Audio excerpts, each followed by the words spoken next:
ఆయన నీ పక్షాన ఉండాలి అంటే ఇదిగో నీవు యథార్థంగా ఉండాలి.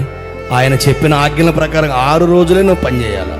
7వ రోజు నువ్వు పని చేయొద్దు. ఎక్కువ పని ఉందా అర్ధరాత్రి చేసుకో 6వ రోజు. 7వ రోజు నీకు జ్వరమైనా, రోగమైనా, తలనొప్పైనా, కుంటికాలైనా సరే ఈడ్చుకుంటా మందిలోకి రా. నేను చెప్తున్నా, నువ్వు రా. నీ దేవుడు తప్పకుండా ఏబును స్వస్థపరిచినట్లుగా నిన్ను స్వస్థపరచగలడు. ఏదో అవకాశం ఇవ్వలేదని అలగటం కాదు. నీకు బైబిల్ అర్థం కాల. ఈ స్థితి నాకు వచ్చిందంటే కొన్ని సంవత్సరాలు పట్టింది.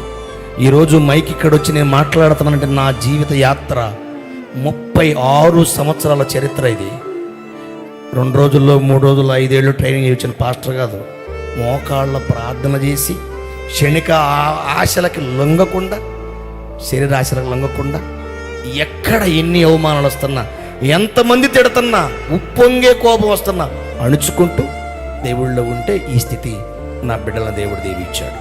నా కుటుంబాన్ని అద్భుతంగా ఈరోజు మా భార్యాభర్తలు మేము అద్భుతంగా సమాధానం, అనేక స్థలాల్లో దేవుడు వాడుకుంటున్నాడు. అనేక మంది కుటుంబాలు కట్టబడుతున్నాయి. ఎంతో భయంతో నిండిన గుండెలు కూడా బలపరచబడుతున్నాయి. ప్రతి గుండెలో దేవుని వాక్యం నూరిపోస్తున్నాం ప్రార్థనతో. బిడ్డలారా, మీ అందరూ చెబుతున్నా, యెహోవా కొరకు ఎదురు చూసేవారు నూతన బలం పొందారు. ఏదో లేదని దిగులు పడకు.